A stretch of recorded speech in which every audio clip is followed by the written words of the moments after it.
You are gone now.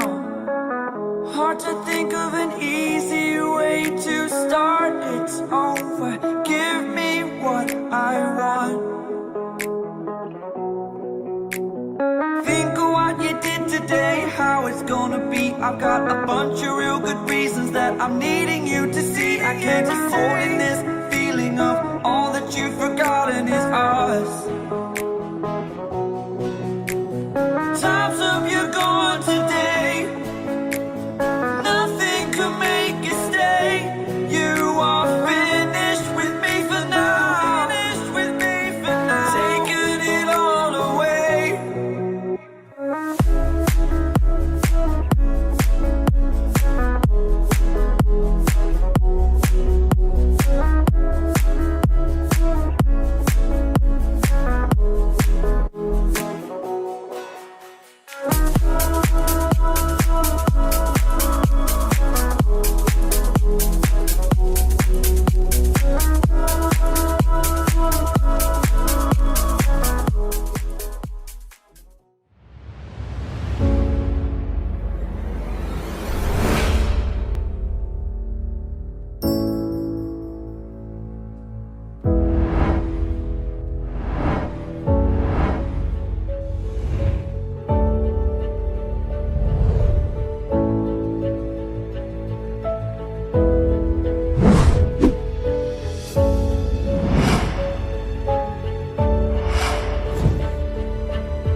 Están conectados en este momento a esta transmisión.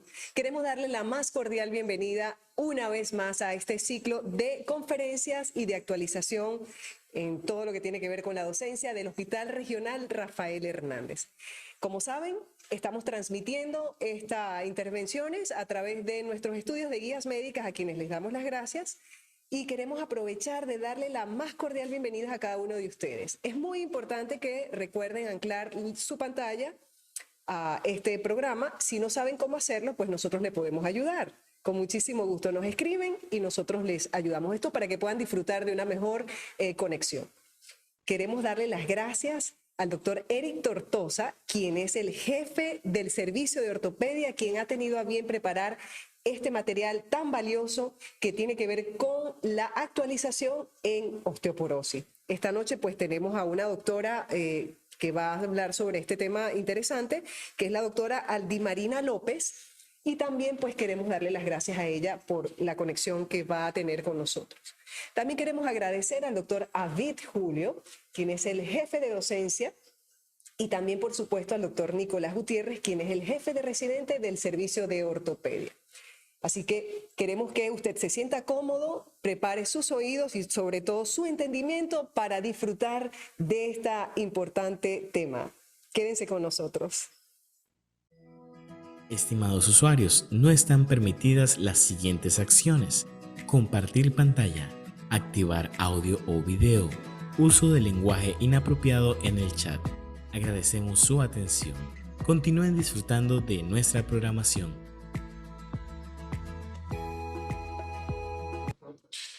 Muy buenas noches a todos, un cordial saludo. Soy el doctor Eric Tortosa, encargado del Departamento de Ortopedia del Hospital Regional Rafael Hernández en David Chiriquí. Esta noche, dando continuidad a nuestro programa de docencia, queremos anunciarles que nuestro tema de hoy va a ser actualización y manejo de la osteoporosis. Nuestra invitada para la noche de hoy, directo desde Estados Unidos, donde se encuentra, solo en edición especial para nosotros esta noche, la doctora Aldimarina López. Antes de comenzar, algunos anuncios importantes. Queremos primero darle las gracias a nuestras autoridades regionales, el doctor José Daniel Saldaña, coordinador provincial, el doctor Orlando Caballero, nuestro director médico, y nuestro subdirector de docencia, el doctor Einar Quintero, quien ha sido un motor en el desarrollo de estas actividades. Antes de comenzar, y muy importante, conflicto de interés. Como ven, esta noche tenemos el apoyo del laboratorio MEFASA, que nos ha dado el apoyo logístico y técnico para subvencionar el costo del desarrollo de esta actividad. Ninguno de los organizadores o presentadores recibirá ningún emolumento financiero. pero sí hemos recibido apoyo para el diseño, conducción y desarrollo de esta actividad por parte del laboratorio MEFASA. Segundo, durante la noche van a estar recibiendo vía WhatsApp la encuesta de evaluación de esta actividad, la cual es muy importante para poder evaluar nuestro desarrollo y para poder planear y desarrollar mejores actividades a futuro.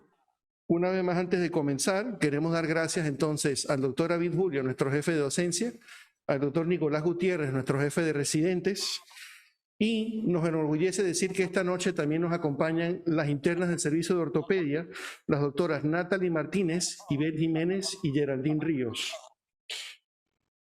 Y bien, antes de pasar al primer conferencista, unos anuncios más de la gerencia.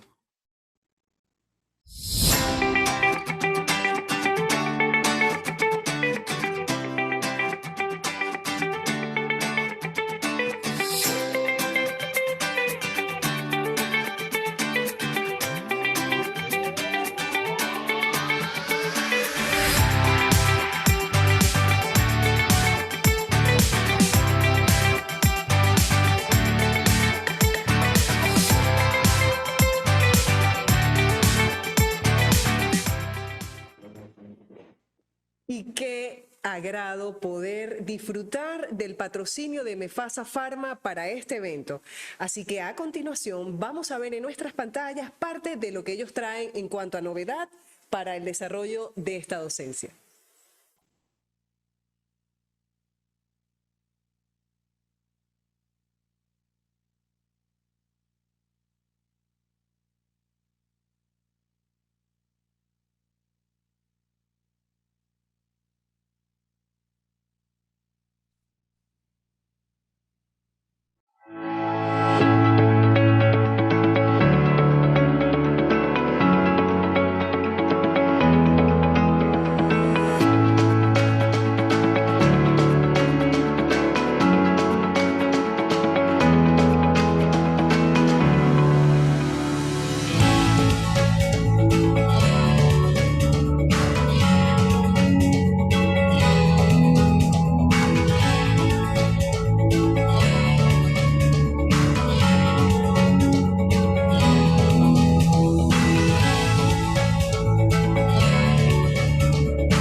Buenas noches a todos. Soy Natalie Martínez, médico interno del Servicio de Ortopedia. A mi lado tengo al doctor Nicolás Gutiérrez, médico residente del tercer año del Servicio de Ortopedia. Es totalmente un honor para mí poder presentar a nuestra expositora del día de hoy, la doctora Aldi Marina López. La doctora realizó sus estudios en la Facultad de Medicina de la Universidad de Panamá y realizó su residencia en el Complejo Hospitalario Dr. Arnulfo Arias Madrid. La doctora realizó su subespecialidad en cirugía en columna en el Hospital das Clínicas en Brasil y es miembro actual del Consejo Panameño de Osteoporosis. Buenas noches, doctora. Voy a iniciar. ¿Me escuchan bien? Sí, ¿verdad? Sí, sí se escucha. Ok, primero darle las gracias al doctor Eric Tortosa por esta súper invitación a una de las cosas que más me gusta, que es la docencia en la cual creo mucho. Y pues, qué más que hablar de los huesitos que nosotros en ortopedia, como siempre hablamos, es que somos los que tocamos huesos, vemos huesos, así que somos los que en teoría debemos, pues, preocuparnos más por esta enfermedad que vemos en el día a día. Voy a compartir la pantalla. Creo que estamos bien. A ver. La ven, ¿verdad? Entonces, primero que todo, ¿por qué hablar de osteoporosis? Y van a ver que en todas las primeras diapositivas que pongo, la palabra enfermedad crónica va a estar como muy latente. ¿Y por qué es esto? Porque tenemos que ver a la osteoporosis como lo que es, una enfermedad crónica que necesita tratamiento. Es una enfermedad que además no es como en la época de antes que solamente pensábamos que era que, bueno, es la pérdida solamente de lo que es el mineral del hueso, sino que ya sabemos que además de que perdemos esa mineralización ósea, con el tiempo, también hay una pérdida o una alteración de lo que es la microarquitectura, las trabéculas que tenemos en el hueso, y esto al final va a producir un aumento de lo que es la fragilidad de este hueso, que para nosotros es súper importante porque lo que nos va a producir son las fracturas tan, eh, eh, tan terribles como son las fracturas de cadera, o fracturas por fragilidad como serían las fracturas del radio, fracturas del húmero, y este tipo de fracturas lo que van a conllevar es que la persona pues tenga una morbilidad que va a hacer que vaya a tener pues problemas en el día a día. Entonces, el Consenso Colombiano de Osteoporosis de 2017 dio una definición muy clara para lo que es la osteoporosis y habló como un desorden esquelético donde hay un compromiso de la fortaleza del hueso y nuevamente vemos que hay una predisposición aumentada del riesgo de fractura, que al final es lo que nosotros clínicamente vamos a ver. ¿Qué vamos a ver nosotros en el paciente que se fractura? Obviamente, cuando son fracturas de cadera, estos pacientes lo primero que van a llegar es por dolor y porque cuando se caen van a tener una limitación funcional y muchas veces obviamente una deformidad que lo vemos nosotros con un acortamiento de la extremidad que está pues afectada. Pero esto va más allá de solamente la parte aguda del tratamiento. Estos pacientes con fractura de cadera, que son los que nosotros más tememos, pues obviamente van a disminuir lo que es la calidad de vida de ellos, con la consecuente aumento de la mortalidad. Estos son pacientes que comienzan a encamarse, que no van a caminar, la mayoría pues va a tener algún tipo de discapacidad y un 50% de nuestros pacientes con fractura de cadera pueden quedar en una silla de ruedas. Y esto pues obviamente no solamente tenemos que ver la parte de la parte ortopédica de cuando llega al hospital, sino que todo alrededor de un paciente que tiene una fractura de cadera, que son las más temidas, y que es toda la parte socioeconómica, que muchas veces nosotros como doctores no nos damos cuenta de que es el paciente que va a tener que el familiar cuidarlo, va a tener que tener un cuidador probablemente 24/7, que va a tener que comprar pampers, que va a tener que comprar silla de ruedas, andaderas, y todo esto conlleva a una situación socioeconómica que es muchas veces muy difícil para las personas y los familiares de los pacientes que tienen la fractura de cadera. ¿Cuándo vamos a hacer el diagnóstico de osteoporosis? Básicamente por una densitometría ósea. Nosotros vemos que a veces los pacientes o los médicos ven una radiografía X y dicen, este paciente tiene osteoporosis. Pues no es la radiografía el examen ideal para hacer el diagnóstico, sino la densitometría ósea. Y los puntos de corte son que si en la densitometría ósea me viene un T-score de -1 o más, en positivo, digamos, es un paciente que tiene sus huesos normales. La osteopenia, que yo le digo a los pacientes para que entiendan un poquito más qué es la osteopenia. Para mí, yo les explico que la osteopenia es como una preosteoporosis, porque recuerden, aquí hay muchos internos y residentes. Tenemos que tratar de hablarle al paciente de la manera más clara para que ellos entiendan cuál es su enfermedad y no estén todos perdidos si nosotros comenzamos a hablarle de términos muy rebuscados como, tú sabes, la osteopenia y la microarquitectura y las trabéculas óseas. Los pacientes no van a entender esta parte. Y yo normalmente les digo, la osteoporosis es como si tuvieras un comején en tus huesos. Y la osteopenia es como antes de que llegue a ese sentido. Y todo el mundo sabe lo que es un comején en una madera. Sabemos que es una madera que se va a romper, sabemos que es una madera que uno le puede meter un dedo sin ninguna fuerza y atravesar la madera. Y sabemos que es una madera que si tú le pones unos tornillos, pues esos tornillos van a fallar y se van a caer. Entonces, ya hablamos de osteoporosis cuando el T-score es menor de -2.5 hacia abajo, -2.6, -2.7, -3, -4.5, todo de ahí, todo ese valor va entonces ya a caer el paciente en diagnóstico de osteoporosis.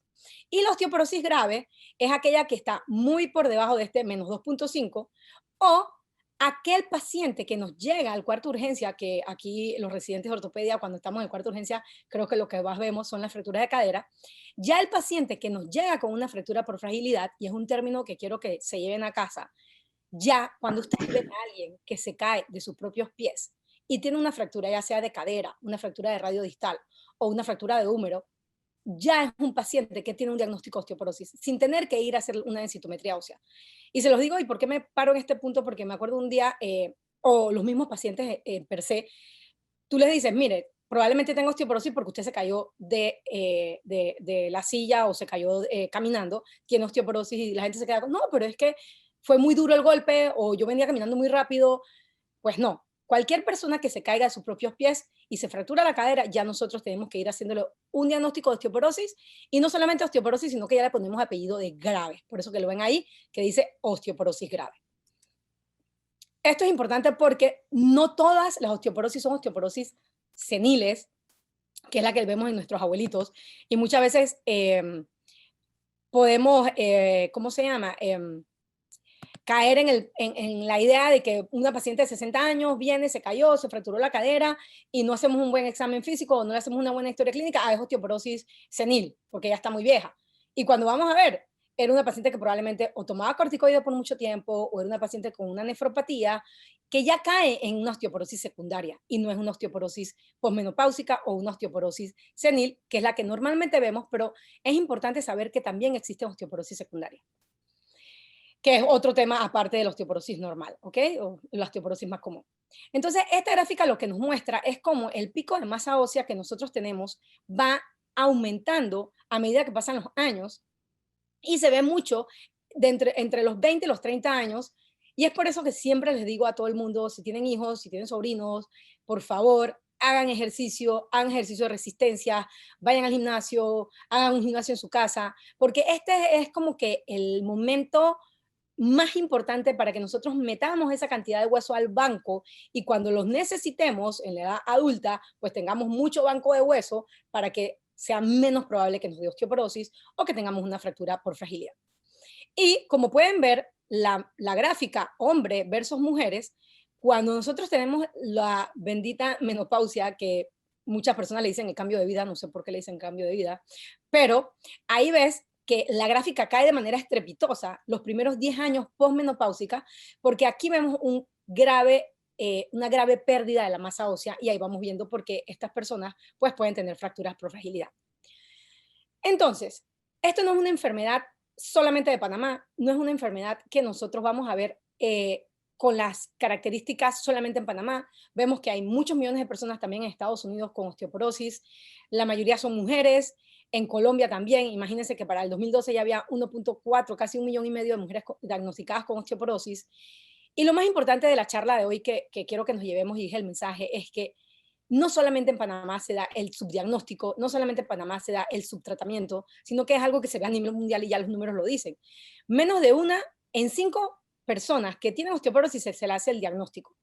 Y menos de un quinto van a recibir tratamiento. O sea, 1 de cada 5 personas con osteoporosis van a recibir tratamiento. Esto es algo muy, muy, muy llamativo porque no pasa esto con la diabetes, no pasa esto con la presión. ¿A quién se le ocurriría ver un paciente con unas glicemias elevadas y mandarlo para la casa tranquilamente sin que intervengamos? ¿O a quién se le ocurriría tomarle una presión a un paciente 3 días seguidos o 3 días en diferentes momentos y el paciente esté hipertenso y mandarlo para la casa con ningún tipo de recomendaciones? Pues absolutamente nadie.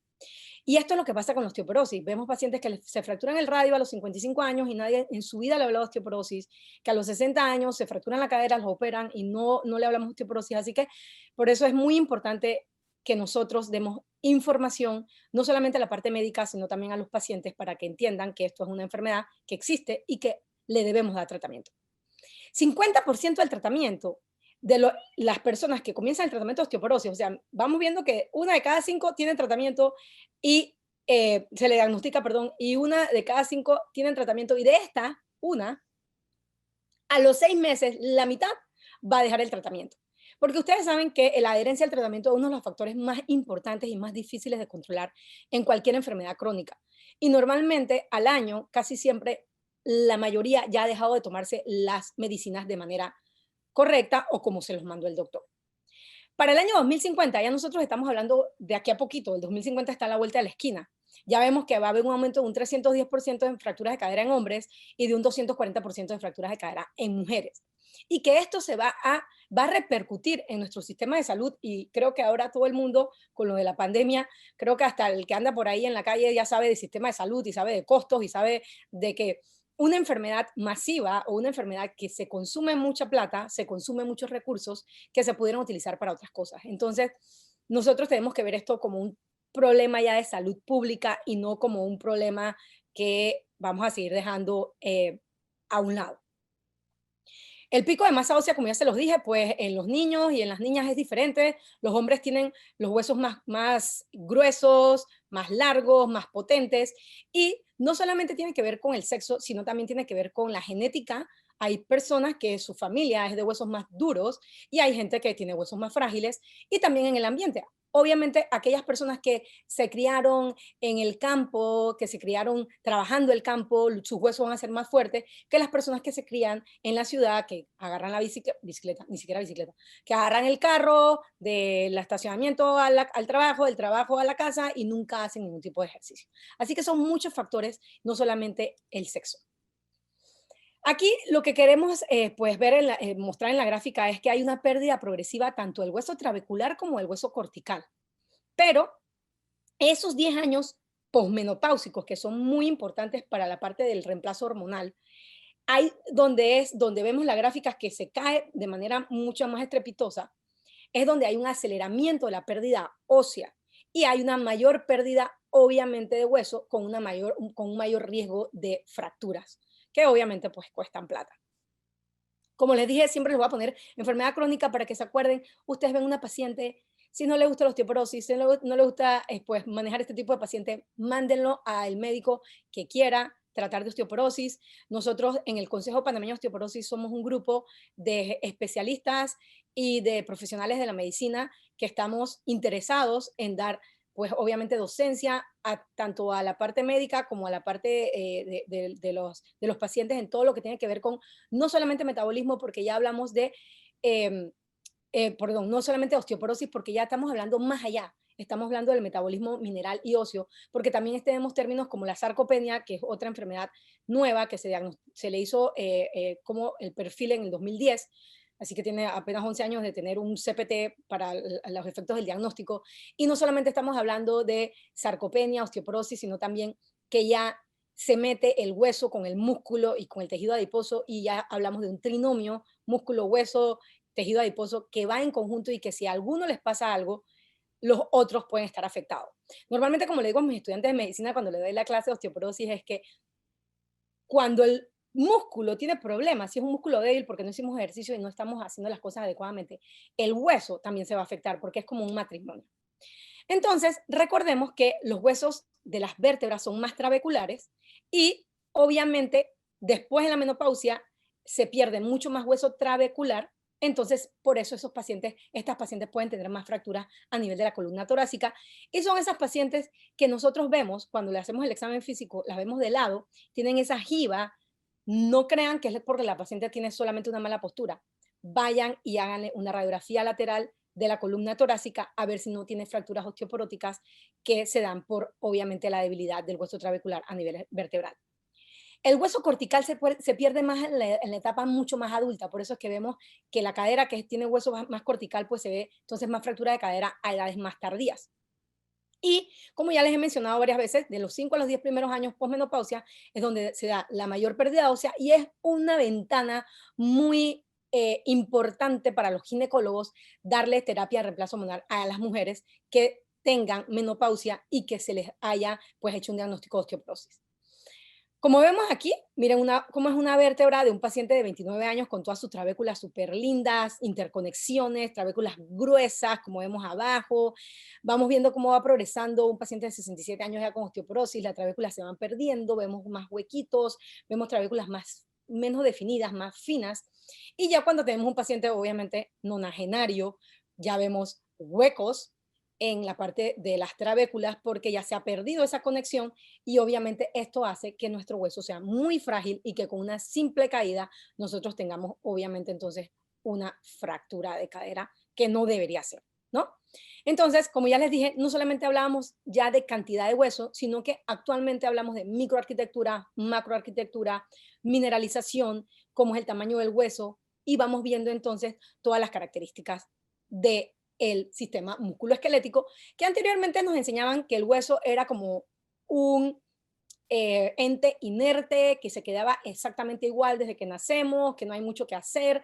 Pues eso ha cambiado, y nosotros sabemos ya que haciendo ejercicio, teniendo una buena alimentación y cambiando el estilo de vida, nosotros podemos mejorar nuestros huesos. ¿Cuándo hay mayor pérdida de hueso? Cuando tenemos enfermedades. Ya hablamos actualmente los pacientes con diabetes ya sabemos que tienen mayor riesgo de tener osteoporosis y ya podemos hablar hasta de un término nuevo que sería diabetoporosis, porque todo este problema de las hiperglicemias hacen también que el hueso esté frágil. Fármacos, ¿cuántos pacientes no tenemos que son epilépticos, que le dan anticonvulsivantes por muchos años? ¿Cuántos pacientes no tenemos ahora con lo de la COVID, con lo del COVID, perdón, el COVID, que le dan anticoagulantes por muchos meses? Todo este tipo de fármacos también hacen lesión de hueso. Entonces nosotros tenemos que saber que no solamente son los corticoides, sino que tenemos otro tipo de fármacos, igual los inhibidores de bomba de protones que a las señoras les encanta estar tomando porque a Juanita le dieron el omeprazol y yo también tengo gastritis y no me voy a ir al doctor, ¿para qué me voy a ir al médico? Mejor yo me tomo mi omeprazol por 5 años y nadie me dijo nada y esto me debilita el hueso. O sea que son muchos factores los que pueden haber que pueden afectar pues o que nos pueden dar mayor pérdida de hueso. Cambios hormonales y metabólicos, inmovilización, ahora que tenemos los pacientes en intensivo con el COVID, esos pacientes que se quedan 2, 3 meses, un mes en intensivo y en la casa convaleciente 2, 3 meses, con ese sedentarismo, pues van a tener sarcopenia, van a tener osteoporosis. Así que vamos a ir viendo probablemente más problemas de osteoporosis a medida que pasa el tiempo. Baja exposición a la luz solar, sabemos que hay una campaña buenísima, masiva, contra el sol. No tomemos sol, el cáncer de piel es letal, el cáncer de piel le da a todo el mundo, entonces obviamente son las grandes compañías que manejan todas esas cremas todas las cremas bloqueadoras para no arrugarnos y para que no nos dé cáncer, pues obviamente tienen mucho más plata que aquellos que hablamos de osteoporosis y decimos, no, el sol no es malo, lo malo es exponerte al sol demasiado tiempo en horas que son muy malas, que son el mediodía o 2 de la tarde, por ahí. Pero si agarras el sol de la mañanita o el sol de la tarde, donde los rayos solares son mucho menos perpendiculares, pues es una exposición solar que uno puede hacerse y que puede hacerlo diariamente, pues obviamente es un poco complicado por el trabajo, pero es el imaginario que tenemos nosotros de nuestras abuelitas que decían, pongan al niño al sol en la mañana, es por eso, para activar la vitamina D. La desnutrición también puede dar problemas de osteoporosis, porque no estás absorbiendo buen calcio, buena vitamina D, y pues los pacientes con alcoholismo también tienen pérdida del hueso porque muchas veces no comen bien. Es importante saber que tenemos unas unidades de remodelado óseo o unidades básicas multicelulares, que es la imagen que tenemos aquí, donde van a haber células progenitoras de hueso, vamos a tener osteoclastos, vamos a tener osteoblastos, vamos a tener osteocitos, y esto se da en toda nuestra arquitectura ósea. No solamente se va a dar en una parte del hueso, sino que se va a dar en todos lados, que es muy necesaria para la reparación de las microfracturas que nosotros podemos tener por microtraumas y que es un proceso continuo, como les digo, no se va a dar solamente en el húmero o en el radio o en el cúbito, sino se va a dar en toda la arquitectura nuestra del hueso y se va a repetir durante toda la vida. Por eso muchas veces se dice que nosotros tenemos hueso nuevo cada 7 años, porque estas unidades básicas multicelulares están poniendo hueso, quitando hueso malo, poniendo hueso nuevo, quitando hueso viejo, y eso se da toda la vida. Y es importante pues conocerlas. Entonces es importante saber que tenemos las células de revestimiento, recuerden que los osteoclastos vienen de precursores y van a activarse por la ayuda del osteoblasto para producir entonces células gigantes multinucleadas que van a ir al hueso y debajo van a hacer un proceso de acidificación y proteólisis que va a quitar ese hueso viejo, lo va a absorber y luego entonces se hace ese huequito, como lo vemos aquí, y vienen los precursores de osteoblasto y comienzan entonces a poner hueso nuevo, y cuando ya terminan de poner el hueso nuevo, esos osteoblastos que quedan ahí se aplanan y entonces dan una superficie nueva de hueso, y eso es lo que hace constantemente nuestro sistema esquelético para poder regenerarse o para poder renovarse y para no tener hueso que no es necesario. Antes se creían que los osteocitos eran células pues ahí en su lacuna, no hablábamos mucho de ellos, pues ya se sabe hoy en día que son mecanorreceptores. Los osteocitos, como los vemos aquí, con ese pocotón como unas dendritas, se comunican con los osteoblastos y con los osteoclastos y le dicen, ¿sabes qué? Acá yo no necesito hueso. Y ahí tenemos la ley de Wolf que siempre hablamos en ortopedia.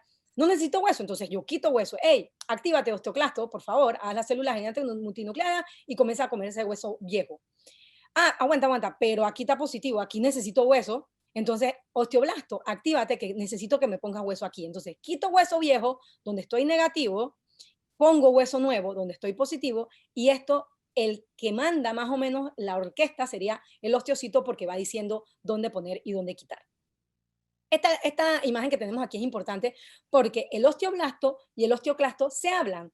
Ellos son, como decir, un matrimonio, en el que el osteoblasto, con mediadores como el ranligando, las interleuquinas, le va a secretar, digamos, en el ranligando lo secreta, se une a receptores que hay en el osteoclasto y activan el osteoclasto para que el osteoclasto sea una célula gigante multinucleada. O sea que es importante que se hablen de esta manera para hacer el proceso de remodelado óseo.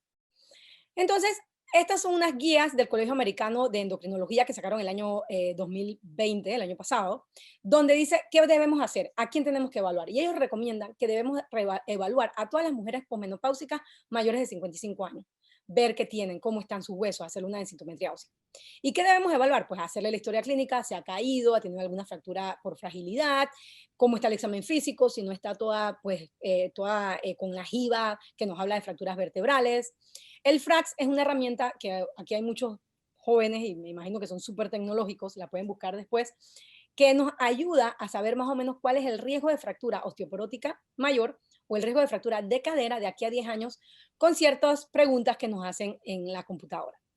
Y entonces considerar siempre hacerle a estas personas que están en riesgo de una fractura, hacerle la densitometría ósea e importante, porque hablar de densitometría ósea sería otro tema y sería otra charla, porque es importante hacer la densitometría ósea de la manera correcta. Y una de las maneras correctas es hacer las dos caderas y hacerle la columna lumbar para poder tener 3 sitios donde nosotros podamos ver si hay osteoporosis. Muchas veces me llegan los pacientes con la columna lumbar y que le hicieron la cadera derecha. No es bueno, no es un examen que esté bien hecho. Tenemos que siempre incluir las dos caderas e incluir la columna lumbar. ¿Qué pasa si tenemos un paciente, que nosotros en ortopedia lo vemos mucho, con un reemplazo de cadera en un lado o con una fractura donde le pusimos un clavo bloqueado o le hicimos una hemiartroplastia? Pues tenemos esta parte del radio que se llama el radio 33%, radio distal 33%, que si yo si tengo una cadera reemplazada, obviamente ahí no puedo hacer la densitometría ósea, entonces le voy a hacer la cadera que está bien, la región lumbar, y le voy a hacer entonces el radio 33%. ¿Qué pasa si tengo las dos caderas reemplazadas? Bueno, hago los dos radios y le hago la columna lumbar, pero lo importante es que tengamos 3 lugares. ¿Cuáles son las personas que nosotros vamos a identificar que tienen riesgo de fractura? Pues las fracturas, pacientes que ya tienen el antecedente de trauma con una fractura osteoporótica, pacientes mayores de 65 años, las pacientes muy delgadas con un índice de masa corporal menor de 18, antecedentes familiares, si mi abuela, si mi mamá se fracturó la cadera, pues tengo que ir jugando vivo, que probablemente me pueda yo también fracturar la cadera cuando tenga más edad.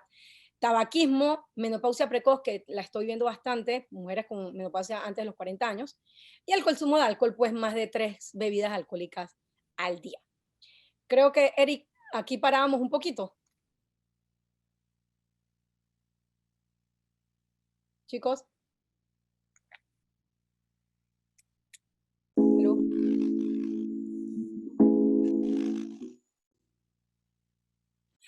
Queremos hacer algunos comentarios a este momento. La doctora acaba de dar el perfil del paciente que debe ser considerado para alto riesgo de osteoporosis y para hacer entonces estudios de detección.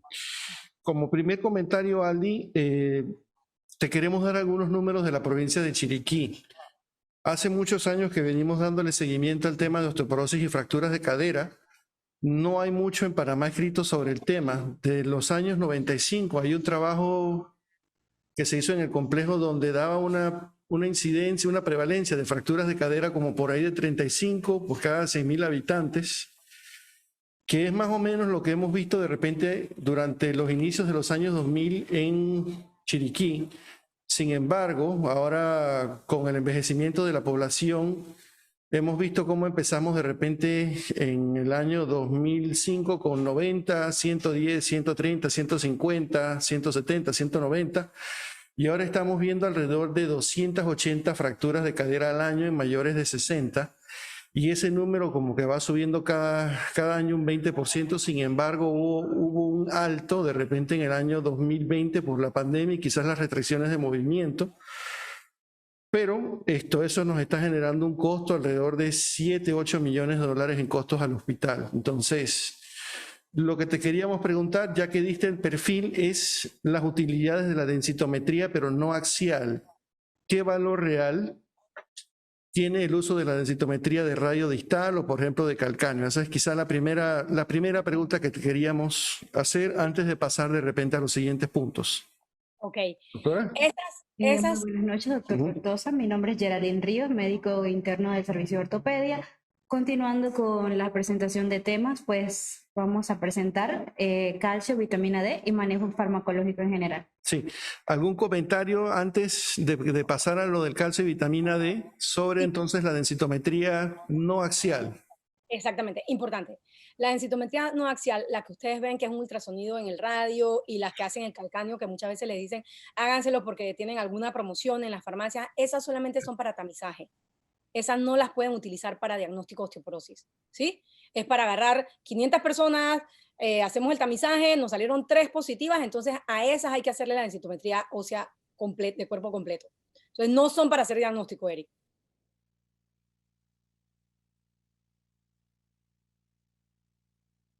¿Sí? No, que le quede claro, no son para hacer diagnóstico. Para hacer diagnóstico es la de cuerpo completo y como les dije, que se lo aprendan 3 partes, las 2 caderas y la columna lumbar, siempre. Si tiene menos de eso, estamos haciendo un mal diagnóstico. Ok. Entonces, vamos a pasar ahora A calcio, vitamina D y manejo farmacológico en general. Muchas gracias, doctora Limarina. Continúe. Gracias. Se sigue viendo ¿cómo se llama? La pantalla, ¿verdad? ¿Sí? Bueno. compartir Antes, pantalla nada más, nuevamente, Aldi. dime. Comparte pantalla. Ajá, es lo que estaba preguntando. No se ve, ¿verdad? No, todavía no. Ok. A ver aquí.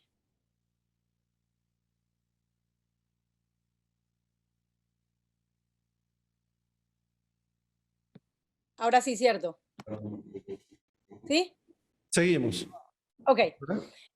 Ajá. Entonces, indicaciones para el tratamiento, porque nosotros, una vez hecho el diagnóstico de la osteoporosis, como les dije, no podemos dejar a ese paciente irse para la casa sin hacerle tratamiento. Dentro del tratamiento tenemos obviamente calcio, vitamina D y los bifosfonatos que vamos a hablar ahora. Pero ¿quiénes son los que entran dentro del diagnóstico de osteoporosis? Ya dijimos que el T-score de la densitometría ósea de cuerpo completo de menos 2.5, el que me llega ya con una fractura de radio distal o de cadera sin tener la densitometría ósea, ya lo meto como diagnóstico de osteoporosis. Pacientes con cáncer de mama y de próstata que le hacen tratamiento de ablación. Los hombres con osteoporosis y las personas que tienen osteopenia con un alto riesgo de fractura. Y es importante que vean esta parte porque antes no le damos tratamiento a esto. Pero si el paciente me llega con una osteopenia y tiene un riesgo de fractura alto en el FRAX, yo le doy tratamiento. Entonces, calcio. ¿Cuándo vamos a nosotros a suplementar con calcio? Que es súper importante esta diapositiva porque muchas veces las personas, el mismo paciente, cuando comienzan a darle tratamiento a la osteoporosis, si no le explicas bien, piensan que porque le estás dando el tratamiento con las medicinas, el que escojas o la que tenga indicada esa persona, no tiene que tomar calcio y vitamina D y eso es totalmente errado. Entonces, una de las cosas que además de hacer la densitometría ósea, tenemos nosotros que hacerle a los pacientes son el perfil que yo le llamo, yo le he puesto de manera personal mi perfil osteoporótico. ¿Qué significa? Yo necesito descartar ¿cómo se llama? Una osteoporosis secundaria, pero también necesito saber cuáles son los niveles de calcio del paciente, cuáles son los niveles de vitamina D, cuáles son los niveles de fósforo, de magnesio, de PTH y si tenemos la bendición de tener marcadores de resolución ósea que no son realmente tan importantes, pero si los podemos usar, pues lo tenemos que usar y si lo tenemos en el laboratorio, los usamos. Y sabiendo esto, cómo está el calcio, cómo está el fósforo, el magnesio, entonces yo puedo dar un tratamiento de la osteoporosis. Si el paciente tiene hipocalcemia, que no he visto muchas, normalmente he visto o calcio un poquito elevado o calcio casi siempre normal, hay que hacerle un una suplementación con calcio, porque no puedo comenzar el tratamiento de osteoporosis con hipocalcemia porque se le va a empeorar la hipocalcemia. Si es un niño que está en crecimiento y desarrollo, pues obviamente le tenemos que dar calcio. Todos los pacientes, como le dije al principio, con osteoporosis tienen que suplementarse con calcio, ahora vamos a adecuarles la cantidad, con osteopenia y obviamente las embarazadas y las que lactan. Ya estamos viendo osteoporosis en lactancia, porque la paciente pierde tanto calcio cuando está lactando y si no se suplementa bien ya podemos tener pacientes jóvenes hasta de 30 y pico años. Obviamente como no soy ginecóloga no lo veo, pero sí nosotros en el consenso panameño de osteoporosis y como tenemos colegas de otros países que ven diferentes tipos de osteoporosis, pues ya han dado charlas sobre lactancia y osteoporosis, así que es importante que se suplementen con calcio. ¿Qué es lo importante? Que el calcio per se lo tenemos en muchos alimentos y eso es súper bueno porque nos permite pues que el paciente no tenga tanto calcio bajo. Pero ya vemos que desde que nacen, 200 miligramos al día, de a los 1 a los 3 años, 700 miligramos, los pacientes de 51 a 70 años, si son mujeres, 1200, que es lo que normalmente mandamos. Es importante saber cuál es mi base para no hacer locuras y comenzar a mandar el calcio a lo loco. Como los alimentos, ahí vemos, aquí vamos a ver, creo que aquí, espérate, hay una.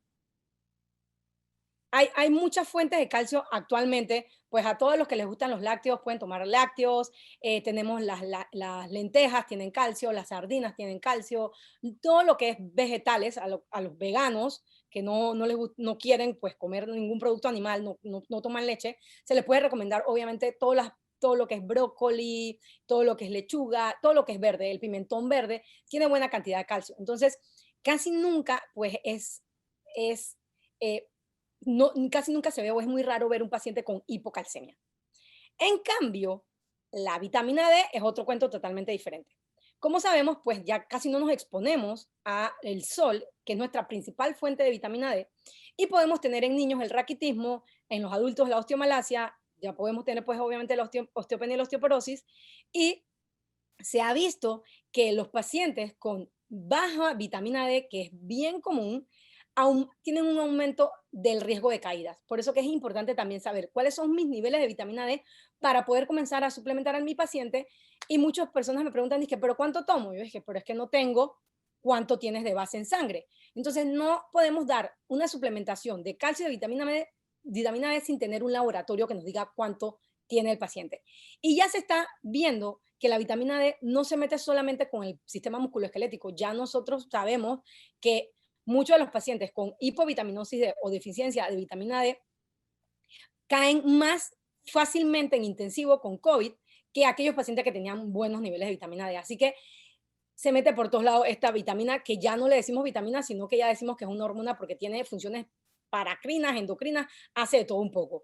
Se mete con la presión arterial, se dice que los pacientes con hipovitaminosis D tienen más propensión a tener diabetes, se dice que también tienen más propensión a tener ciertos tipos de cáncer, a tener esclerosis múltiple, enfermedades autoinmunes, así que esta niña hay que saber cuánto tenemos para saber cuánto vamos a dar. Entonces, el metabolito es la 25-hidroxivitamina D, que es lo que medimos, pero la vitamina D activa es el 1,25, que sabemos que ya se hidroxiló en las dos posiciones que debe hidroxilarse. Y la International Osteoporosis Foundation, creo que es, ellos recomiendan que por lo menos nosotros tengamos 20 nanogramos o 50 nanomoles por litros de la vitamina D en sangre para poder tener una adecuada salud ósea. Pero la Sociedad Endocrina Americana, ellos recomiendan que por lo menos sea unos 30 nanogramos por mililitro o unos 75 nanomoles por mililitro de vitamina D en sangre como un nivel adecuado para que mis huesos estén bien. Así que más o menos por ahí. El punto de corte que tenemos en la Caja de Seguro Social es de 30 a 100. Así que yo normalmente le recomiendo a mis pacientes que tengan como un 60 o un 70 de vitamina D para poder yo estar un poco más tranquila. Y dependiendo de eso, entonces le voy a dar la cantidad. A diferencia del calcio, miren cómo muy pocos alimentos tienen vitamina D. Uno de lo que más tiene es el aceite de hígado de bacalao, pero creo que eso debe saber horrible. Yo nunca lo he probado, pero tiene 1.360 unidades internacionales de vitamina D por servida, así que está muy bien. Y si ustedes van a países nórdicos donde tienen largos inviernos y cortos veranos, ellos tienen como una de las prioridades en salud pública, tener siempre en los restaurantes aceite de hígado de bacalao, porque la gente siempre se meta su cucharada y te con buenas cantidades de vitamina D. Entonces, los pescados de agua fría, el salmón, tienen bastante buena cantidad de vitamina D, pero sabemos que en Panamá pues no todo el mundo puede comprar esto para comer todos los días porque es muy costoso. Algunos hongos, las leches que están fortificadas, como le dije anteriormente, también las sardinas tienen vitamina D igual que el calcio, huevos, hígado, tuna, pero mira, después de eso, todo lo de ahí para abajo, ningún vegetal, entonces es muy difícil a veces conseguir con una buena alimentación vitamina D, por ende, sabiendo cuánto tengo de vitamina D, entonces voy a suplementarlo. Si el paciente tiene un déficit, una deficiencia, o tiene menos de 20 nanogramos, podemos darle 5.000 unidades internacionales de vitamina D diaria por 4 o 5 meses y nuevamente repetirle unos valores, y si subió a un 70 o un 60, entonces bajar a los niveles de mantenimiento, que serían 1.000 unidades internacionales de vitamina D, que es lo que estamos manejando ahorita. Anteriormente se hablaba pues de 800, pero ya nos dimos cuenta que nos quedamos cortos con 800, así que 1.000, 2.000, o si está muy deficiente, 5.000, y ahora hay unas compañías que están haciendo presentaciones en megadosis de 100.000 o de 50.000 para tomar en una sola oportunidad y entonces ver cómo va el valor subiendo y entonces ahí hacerle como una medición e ir dándole seguimiento. Entonces, hablar de vitamina D también sería otra charla aparte porque hay que hablar mucho del metabolismo y es súper interesante cómo ella trabaja y cómo hace pues que los huesos sean más fuertes. Creo que aquí paramos de nuevo, Eric.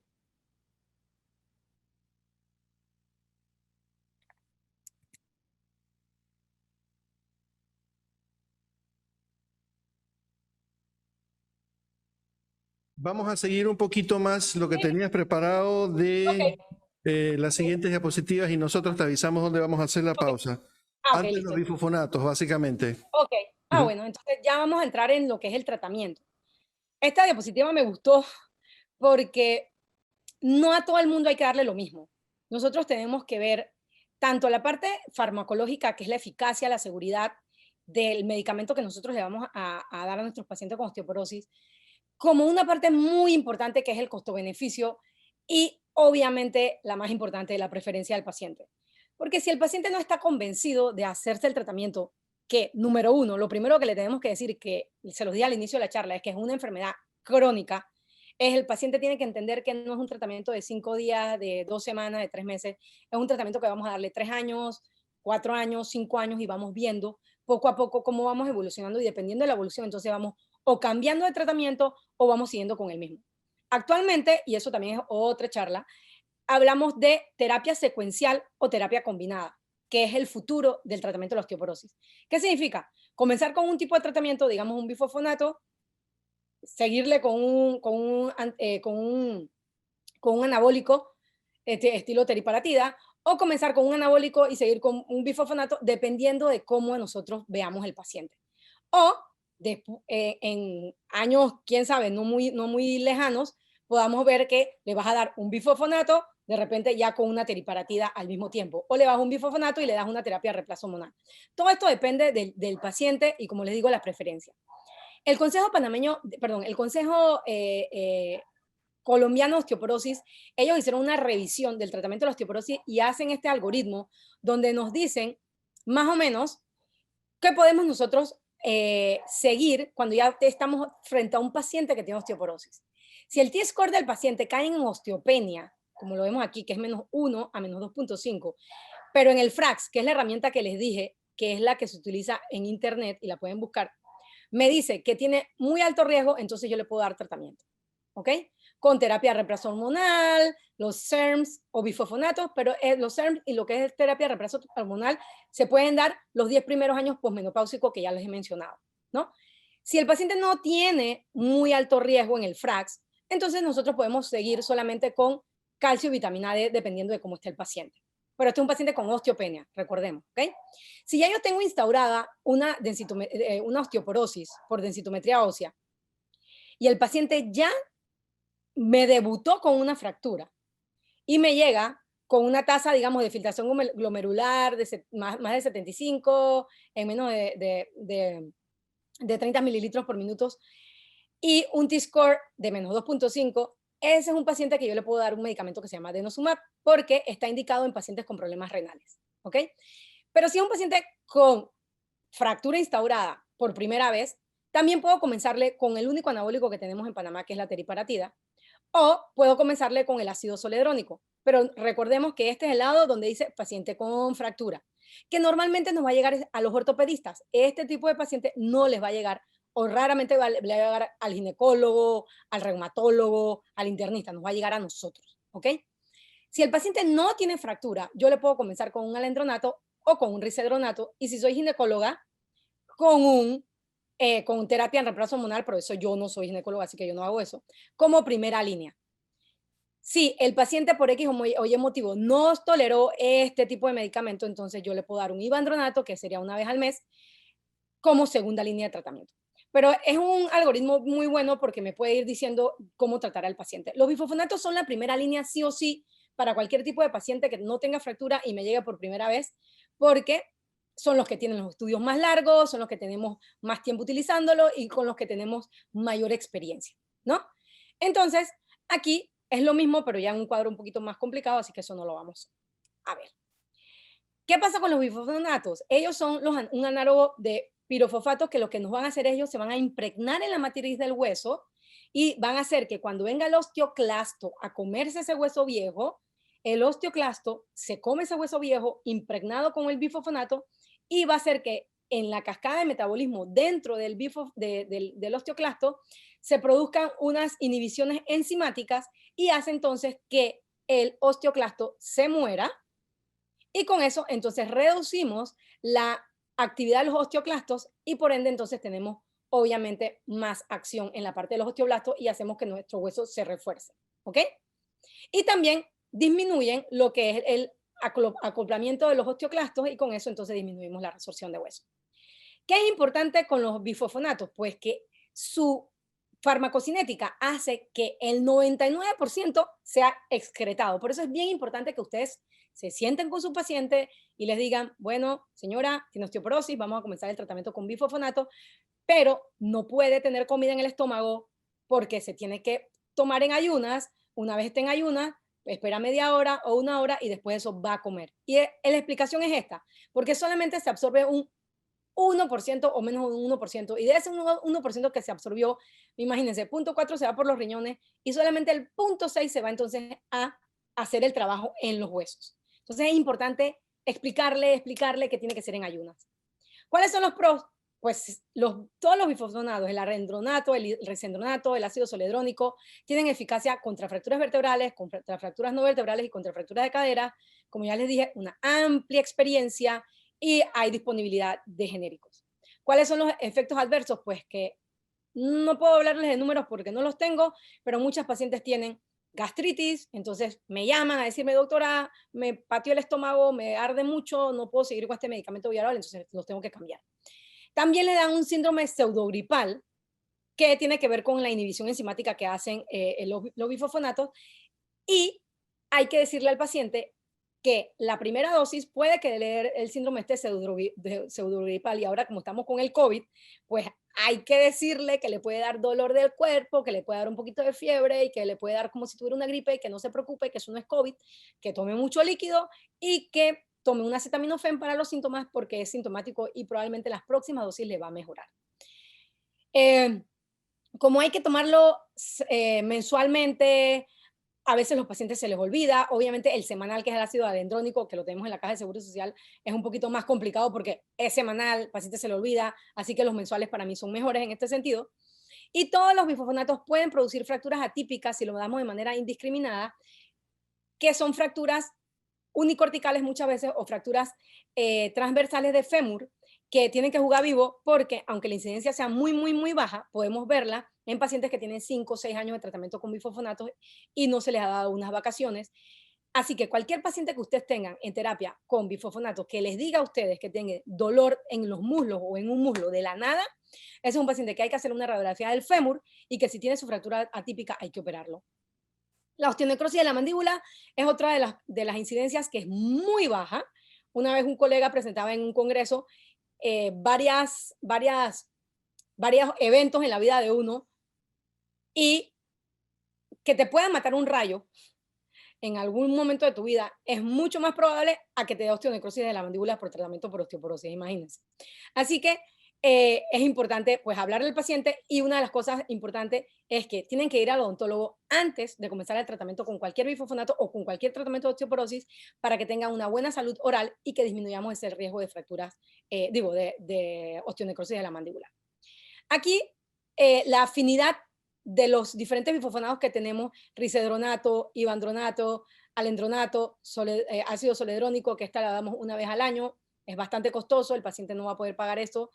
El alendronato pues es semanal, a veces le parece como muy tedioso estar tomando las semanales, pero el ibandronato y el risedronato, que son mensuales, a los pacientes les gusta mucho porque nada más saben que se lo tienen que tomar el 14 de enero, por decirle algo, 14 de febrero, 14 de marzo, y pueden tener una mejor adherencia al tratamiento. ¿Y qué sucede? Si yo tengo un bifosfonato que tiene una afinidad muy grande por el hueso, para poder que eso se lave o se saque del hueso y el paciente necesite, digamos, no tener el bifosfonato en los huesos impregnados, pues el soledrónico es el que más se adhiere, entonces es un poco más complicado. En cambio, el risedronato, si lo dejamos de dar, él se va quitando del hueso de manera un poco más fácil, ¿no? Y sabemos pues que el risedronato tiene una alta potencia inhibitoria de los osteoclastos y tiene una baja afinidad, por ende lo dejo de tomar y se va a ir el efecto más rápidamente que, digamos, un soledrónico que tiene una alta potencia inhibitoria, pero tiene una muy alta afinidad, ¿ok? Y esta es una laminita para que vean que hay una reducción del riesgo de fractura utilizando el risedronato de manera súper rápida. Ya a los 6 meses se ve que disminuye el riesgo de fracturas tanto vertebrales como no vertebrales, comparándolo con el alendronato que a veces toma hasta 2 años o con el soledrónico que a veces toma hasta 3 años para poder entonces ver el efecto de disminución del riesgo de fractura. Así que aquí el risedronato tiene pues obviamente la ventaja con respecto a los demás. Este es un estudio también que se hizo donde vemos cómo es la densidad mineral ósea dando risedronato 5 miligramos o 2.5 miligramos versus placebo en lo que es la columna lumbar, el cuello femoral y el trocánter. Y vemos que en todas las gráficas, pues obviamente el risedronato de 5 miligramos aumenta mi densidad mineral ósea muy bien, 24 meses, 36 meses versus el placebo. Y en cuanto a reducción al riesgo de fractura de cadera, vemos que el placebo sigue alto y cuando le damos risedronato va disminuyendo este riesgo de manera significativa. Y en cuanto a la eficacia, pues ellos habían hecho la seguridad de este medicamento dándolo un mes o dándolo 5 miligramos diario, pues se vio que dándolo 150 miligramos al mes está súper bien, tengo un buen umbral y yo puedo entonces darle una vez al mes un tratamiento al paciente que se va a acordar y la adherencia, como dijimos al principio, es que es súper importante, va a ser mucho mejor que aquel paciente que tenga que tomarse toda la semana o todos los días por un tratamiento. Buenas ¿Cuáles noches, serían las... doctora. Vamos a hacer, disculpe, vamos a hacer Ok. una pequeña pausa acá. Ok. Adelante, Central. Muy buenas noches a todos los expectantes, muy buenas noches y muchas gracias a la doctora López. De verdad que nos ha dado una conferencia y un resumen muy moderno y muy avanzado del complemento de lo que tiene la osteoporosis con respecto a los tiempos nosotros. Los primeros comentarios que yo quiero proponer es del término de que la propia doctora decía el perfil osteoporótico. Un perfil en donde ya tenemos un tratamiento para COVID, pero aún así nosotros estamos tratándolo con corticosteroides y aún así nosotros podemos avanzarlo. Ya no es lo mismo la osteoporosis, sino es una osteoporosis aunada o complementada a un tratamiento crónico de un paciente que tiene una repercusión crónica con nuestra era, que es el COVID. Yo tenía también un comentario con respecto a lo que es la importancia de la vitamina D, pero también la importancia de la vitamina D con respecto a la comparación de la vitamina D dependiendo de la población. Es bien cierto, nosotros tomamos unos niveles de vitamina D, pero no sabemos los anteriores, pero tenemos nuestra resistencia a que también la vitamina D, tiene una toxicidad. Eso es un comentario muy importante porque tiene que ver en el riesgo-beneficio del paciente. El hecho de los pacientes, por lo menos la edad moderna es súper fascinante, por lo menos la osteoporosis como enfermedad, incluye el Franks, el Franks como que ya no es un acceso solo de libros, solamente es un acceso ya de internet. Y es algo que uno puede buscarlo simplemente como otras aplicaciones, ¿no? Entonces eso es algo que es muy importante. La doctora Ivette, doctora médico interno del Servicio de Ortopedia, el doctor Rodolfo Méndez, residente de primer año del Servicio de Ortopedia. Estamos aquí para las preguntas a la doctora. Muy buenas noches, doctora. Muchas gracias por su intervención. Muy claro el tema que ha expuesto la noche de hoy. Como una de las preguntas que tenemos por parte de los participantes es ¿qué rol tiene hoy por hoy los medicamentos como el alraneato de estroncio en la osteoporosis? Lo que pasa es que el ranelato de estroncio, que el nombre es bien raro, no te preocupes, es así como aldimarina, nombre raro, ya no se está comercializando porque dio unos problemas, era muy bueno y eso no lo usamos los ortopedistas, eso lo usan más que todos son los ginecólogos. Entonces actualmente no se sacó del mercado porque parece ser que dio algunos problemas cardíacos. Entonces la seguridad del medicamento no era buena, así que se sacó del mercado. Ahorita mismo no se está comercializando, no se está utilizando, para nada. Yo no lo usé nunca porque, ¿me están escuchando, no? No se está yendo la... Sí, sí se escucha, doctora. Okay. Yo no lo usé nunca porque cuando tengo apenas 10 años de estar en ortopedia, y ya cuando yo llegué ya lo habían sacado del mercado, entonces no tengo experiencia con ese, pero ya no se comercializa. Pero tenemos muchos otros medicamentos más, como ya se los estoy mencionando, los bifosfonatos, que tienen mucha experiencia en el tratamiento de la osteoporosis y que ya es bueno que siendo residente de ortopedia lo conozca, ¿no? Para que ya nosotros vayamos tratando ese poco de pacientes, porque les llegan, seguro, como dijo Eric, les llegan todas las semanas, y sin temor a equivocarme, todas las semanas les tienen que estar llegando fracturas de cadera y fracturas por fragilidad a los cuartos de urgencia. Gracias, doctora, por su respuesta. Muy claro todo. Ajá. Y otra preguntita. Lo que yo quiero decirle es que yo veo que la aplicación del FRAX ayuda mucho al riesgo de terapia de reemplazo hormonal, inclusive en pacientes con osteopenia, ¿cierto? Sí, lo que pasa es que el FRAX... O sea, sí, entonces, cuando no existía esa accesibilidad. Mira, lo que pasa es que actualmente parece como loco, pero no todo el mundo tiene la capacidad de tener una densitometría ósea en su país. Hablando con otros colegas desde México para abajo, y en Panamá nos pasa, casi no hay densitometría ósea por población. Entonces, muchas veces te llega ¿cuándo tú usas el FRAX? ¿O cuánto te sería un poco más, una herramienta mucho mejor que una densitometría ósea? Hey, ¿sabes qué? Estoy en Churuquita arriba, me llegó la paciente con la fractura de radio distal, ¿verdad? Pero yo en Churuquita seguro tengo internet, o por lo menos puedo que tenga internet. Yo me meto en mi FRAX, le respondo todas las preguntas que me hace el FRAX, y si cae dentro de más del 20% de riesgo en 10 años de fractura osteoporótica mayor, llámese de húmero, de rodilla, o más de 3%, porque el mismo FRAX te lo da, cuando tú te hace la medición, más del 3% de fractura de cadera en 10 años, yo le voy a comenzar el tratamiento sin hacerle una densitometría ósea. ¿Me están siguiendo? Sin tener una densitometría ósea, yo voy a hacerle tratamiento porque ya el FRAX me está diciendo, juega vivo, esto es una paciente que ya tiene una fractura y que se puede seguir fracturando. Ok, muchas gracias, doctora. Muchas gracias, doctora. Estimados usuarios, no están permitidas las siguientes acciones: compartir pantalla, activar audio o video, uso de lenguaje inapropiado en el chat. Agradecemos su atención. Continúen disfrutando de nuestra programación.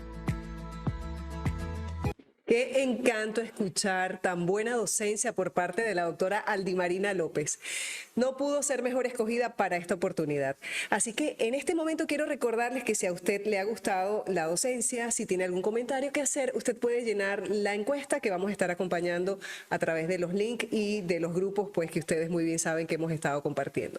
Así que vamos a disfrutar un poco más de toda la novedad que trae Mesa Pharma sobre docencia. Muchísimas gracias.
Estimados usuarios, no están permitidas las siguientes acciones: compartir pantalla, activar audio o video, uso de lenguaje inapropiado en el chat. Agradecemos su atención. Continúen disfrutando de nuestra programación. Muy buenas noches, gracias por acompañarnos nuevamente. Ahora vamos a continuar. ¿Cómo? Doctora, se le recuerda que nos ayuda compartiendo la pantalla nuevamente. Ya voy. Vamos a continuar hablando un poco más sobre los bifosfonatos y sobre los errores más comunes vistos en la práctica diaria en la utilización de estos medicamentos. Ok.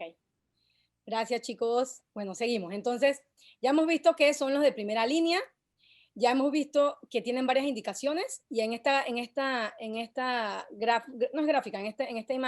es para que vean que el risedronato, que nuestros queridos patrocinadores del día de hoy son los que se encargan de comercializar que ha llegado a Panamá, tenemos muy buena opción con el risedronato, darlo una vez al mes para mí es maravilloso. Y lo más importante es que podemos darla en tratamiento por osteoporosis, en prevención de osteoporosis, en osteoporosis de hombre, en tratamiento de osteoporosis secundaria o inducida por esteroides y también para la prevención de la misma. Igual que el alendronato, pero recuerden que el alendronato es semanal, entonces en adherencia ahí me va a, como les digo, ahí el problema es adherencia de tratamiento y digamos, si lo comparamos con ácido zoledrónico, que también tiene las mismas características, el problema con el ácido zoledrónico, que podemos poner 5 miligramos todos los años, el tope de zoledronato es 3 años consecutivos y que es muy costoso, cuesta alrededor como $1,000 la apuesta a eso, entonces el paciente a veces no tiene obviamente para comprar eso. Entonces, los bifosfonatos son medicinas muy nobles. Si el paciente, como les digo, no tiene una fractura, ya les mostré el algoritmo, podemos comenzar de primera entrada con un risedronato mensualmente, dándole la suplementación de calcio y vitamina D, como ya le hablamos, dependiendo de cuáles son los niveles del paciente. Y una de las preguntas que estaban haciendo ahí en el chat decía, ¿cómo hacer para llegar a un consenso para el tratamiento de osteoporosis? El Consenso Panameño de Osteoporosis en el 2019, nos reunimos 2018-2019 para ver estudios en cuanto a vitamina D y si lo quieren conseguir, lo pueden conseguir en internet. E hicimos un consenso panameño de vitamina D sobre cuáles son las indicaciones y los niveles de vitamina D que debemos darle al paciente. Todavía no nos hemos sentado para hacer el consenso de osteoporosis como hicieron los colombianos, pero si quieres como tener una idea de qué hacer, los consensos de otras especialidades, aunque no sean panameñas, puedes agarrarlo como el consenso colombiano de osteoporosis, como ya se los enseñé, que les ponían cuál es el algoritmo de tratar de osteoporosis. Estamos tratando de hacer como este tipo de reuniones interdisciplinarias para hacer tratamiento de osteoporosis. Hemos logrado algunas cosas en la Caja de Seguro Social, pero tenemos que seguir andando, así que eso fue una pregunta bastante buena. Dejando entonces a un lado los bifosfonatos, tenemos otro tipo de medicamentos que también podemos utilizar para la osteoporosis y el único agente anabólico que hay a nivel mundial y que se está comercializando actualmente es la teriparatida, que aumenta la proliferación de los osteoblastos, o sea, no se mete con los osteoclastos, sino que ayuda a producir hueso. Disminuye la apoptosis de los osteoblastos, o sea que menos osteoblastos se mueren, tengo más osteoblastos para producir hueso, aumento mi fuerza del hueso y también es un antagonista de la esclerostina y activa las lining cells, que son las células estas que vemos aquí, que son las que se van a activar para entonces mejorar lo que es la superficie ósea. ¿Cuáles son los pros? Pues que no tiene, en los estudios que ellos tienen, no tiene eficacia para fracturas vertebrales y no vertebrales. Perdón, esos son los pros. Sí tiene eficacia para fracturas vertebrales y no vertebrales, eficacia en osteoporosis del hombre, eficacia muy buena en osteoporosis inducida por glucocorticoides y, como ya les dije, sería el único anabólico disponible a nivel mundial.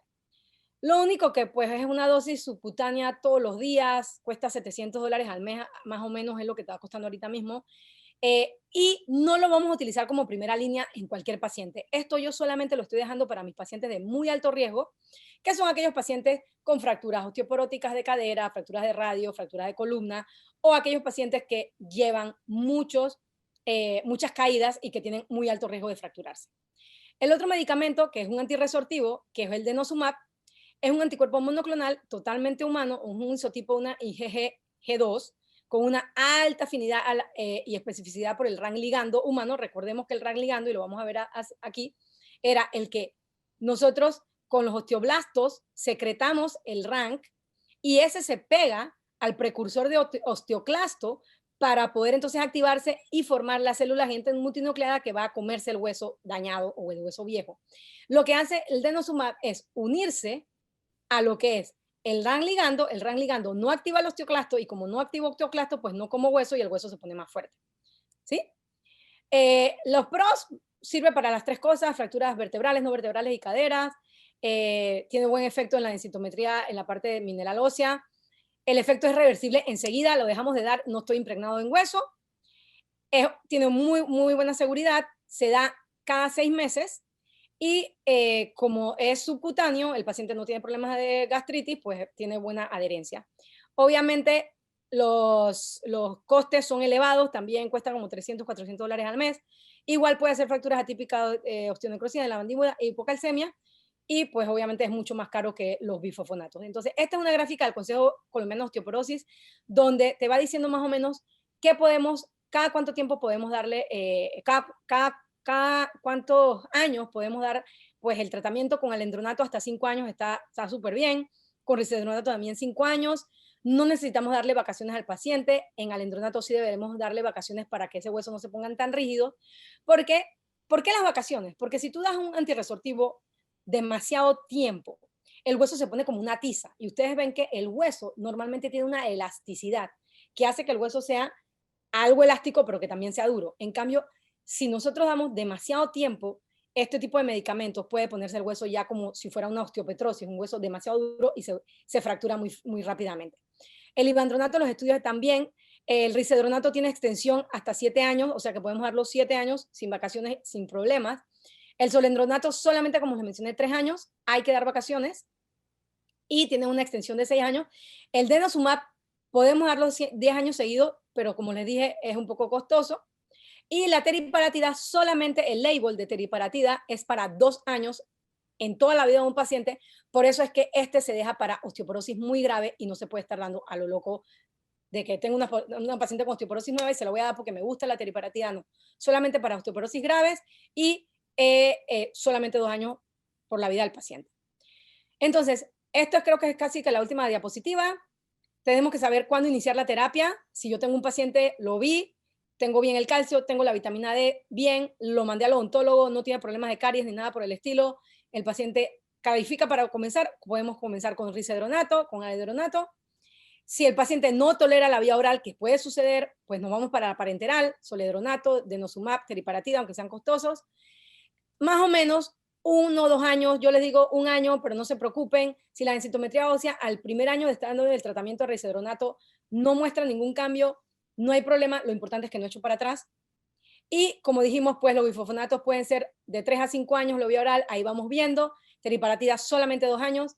Y la suspensión, dependiendo de los holidays, dependiendo del paciente, la vamos dando. Creo que ahora viene lo de los errores más comunes. ¿Había alguna otra intervención, Eric? Ya esta es la última. Seguimos para cargar. ¿Sí? Sí. Ok. No existe como un parámetro o un librito que te digan cuáles son los errores más comunes. Yo puse aquí lo que yo veo en mi práctica, donde tengo una clínica de osteoporosis instaurada en el hospital, donde veo muchos pacientes. Todas las semanas hago diagnósticos de osteoporosis de novo, veo pacientes con fracturas por fragilidad, veo pacientes con osteoporosis secundaria por corticoides, veo pacientes con osteoporosis secundarias por insuficiencia renal, veo pacientes con osteoporosis grave por fracturas de cadera. ¿Qué es lo que yo veo normalmente los errores que nosotros tenemos en el sistema de salud? Uno, no hacer el diagnóstico. O sea, que el paciente venga con una fractura de cadera y lo mande para la casa y nunca le hablé de osteoporosis. Ese es el más común. Segundo, sí, tiene osteoporosis, pero qué carrizo, ya tiene 89 años. ¿Y yo para qué le voy a dar más medicina si ya se está muriendo? No, lo veo, le doy el tratamiento. Tercero, muchas personas que están queriendo tratar la osteoporosis, pero no saben, porque pues hay que tener algún tipo de conocimiento de cómo hacer las cosas bien, y comienzan el tratamiento de, el risodronato me gustó, lo voy a comenzar, no le viste cómo estaba el calcio, no le viste cómo estaba la vitamina D, comenzaste a darle eso y tenía toda la boca con caries y se te complicó. Entonces, iniciar un tratamiento sin hacer las pruebas de gabinete, o como yo le digo, el perfil de osteoporosis. El otro error que yo veo es tratar la osteoporosis sin darle calcio, sin darle vitamina D, porque piensan los doctores, he visto doctores que piensan que dándole tratamiento a la osteoporosis no tiene que darle calcio con vitamina D, o hasta el mismo paciente piensa que no debe tomarlo. Muy común una mala interpretación de la densitometría ósea porque lo hicieron nada más 2 lugares, o lo hacen con pacientes, digamos, que tiene una artrosis severa de columna que a veces está mal interpretada. Por eso, Eric, este es un tema de densitometría ósea, se puede hablar solamente de este tema porque es muy amplio. Y si tenemos una mala interpretación de la densitometría ósea, podemos sobrediagnosticar o subdiagnosticar, y eso es equivocado. Iniciar el tratamiento sin evaluación previa por odontología, terrible, porque muchas veces los ancianos, aunque tengan un solo diente, ese diente lo pueden tener con caries, entonces hay que mandarlo al odontólogo. No darle al paciente el seguimiento adecuado, por lo menos cada 6 meses, viéndolo para ver si le dio gastritis, si no le dio gastritis, si lo está haciendo. Y tratar de manera definida, decirle al paciente, tómese eso y nunca más lo veo, es lo que veo más en la práctica pues, diaria. Estos son errores más comunes que yo lo veo, pero es algo muy personal. No existe un libro que te diga cuáles son los errores más comunes. Entonces yo creo que esta era la última. Muchas gracias por la invitación. Creo que ha sido extensa, pero creo que le di todo lo que pues en osteoporosis vemos diariamente, y a la orden para cualquier otra intervención. Muchas gracias, doctora López. De verdad que esta noche ha sido una cobertura muy amplia entre el tratamiento, la osteoporosis, como el tema bien dice, la actualización de osteoporosis. Nosotros de verdad estamos muy agradecidos de su interpretación intelectual. Nosotros queremos hacerle unas preguntas últimas para ya al final terminar esta conferencia. Buenas noches, doctora. Una de las preguntas es, una paciente de 73 años, femenina, después de una fractura intertrocantérica que se le realiza la cirugía, ¿cuándo es el tiempo indicado para que ella realice el apoyo a la pierna afectada? Ok, buena pregunta, porque también quiero hablar de otra que hicieron ahí, que es bien importante, ¿cuándo iniciar el tratamiento? Ustedes, los residentes de ortopedia, lo que más vemos son este poco de fracturas de cadera, y claro que tenemos las clasificaciones, y dependiendo del tipo de fractura de cadera, si el paciente es un paciente que le vas a hacer un reemplazo total de cadera o una hemiartroplastía y tú sentiste que el hueso es adecuado, ese paciente al día siguiente puede ir a apoyar. Si es un paciente que tiene una fractura inestable, esas de trazo reverso, con minutas, que muchas veces no tenemos ni siquiera, a veces nosotros el material de osteosíntesis que le tenemos que poner es el que nosotros tenemos en la caja de seguro social, y muchas veces lo que tenemos es un clavo placa, que sabemos que biomecánicamente hablando no es tan estable o no nos da la estabilidad que nosotros queremos para ese tipo de fracturas subtrocantéricas con minutas.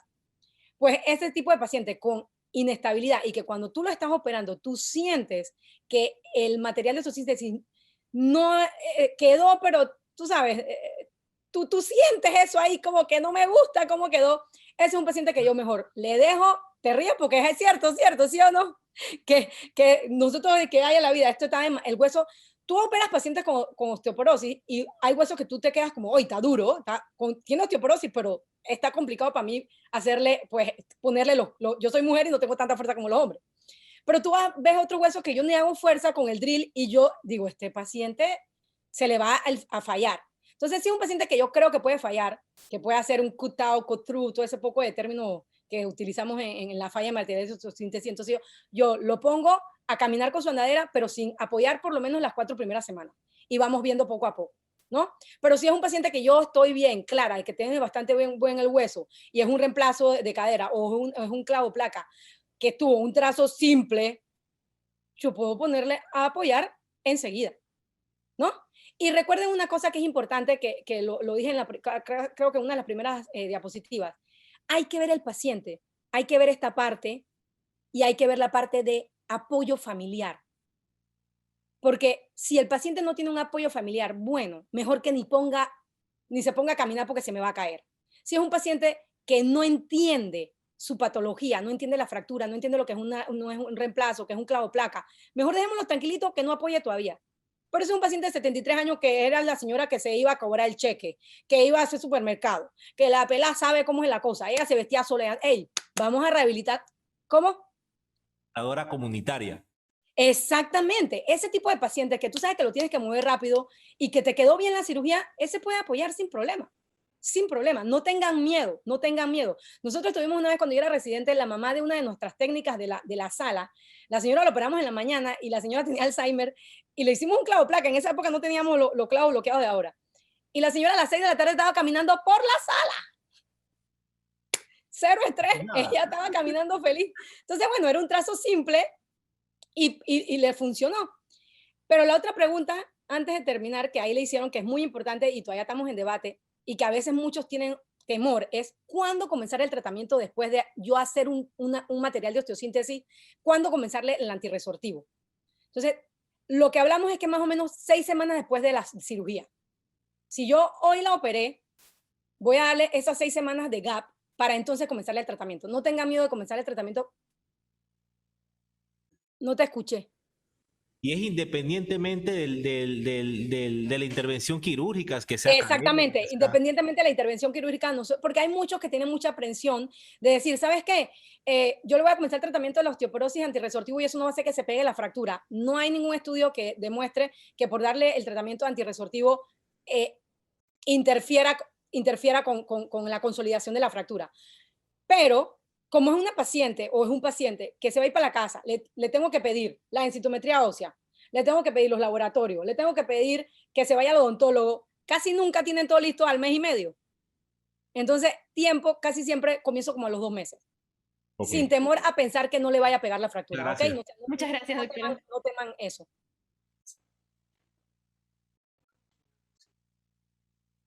Listo, muchas gracias, doctora. Excelente presentación la noche de hoy. Muy claro el tema, ha abordado un problema actual, una enfermedad crónica que no teníamos muy clara. Queremos agradecerle por su intervención la noche de hoy. Y pasamos.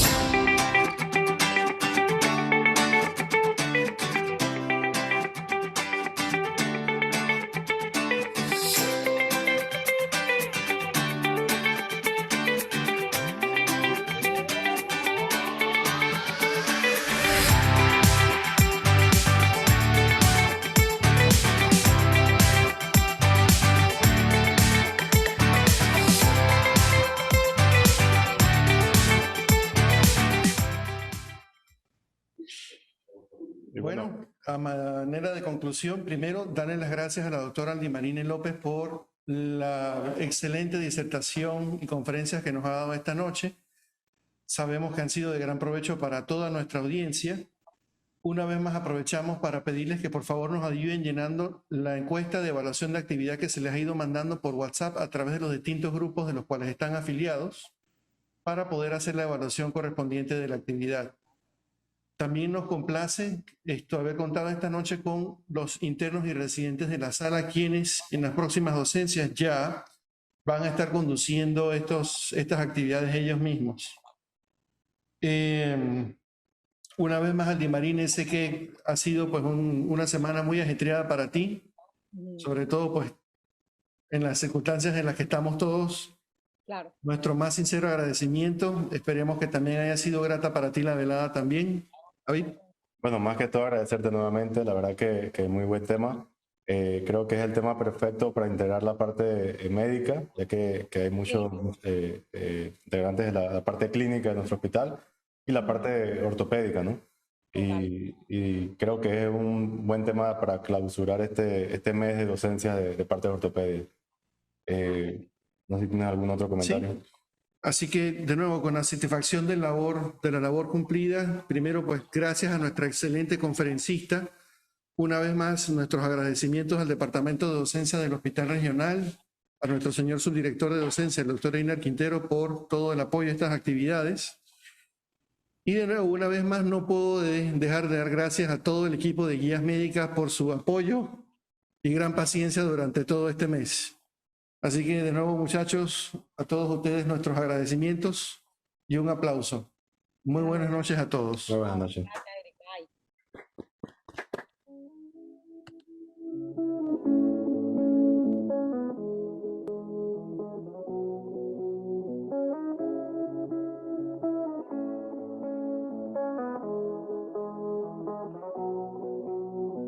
Gone, you are gone now.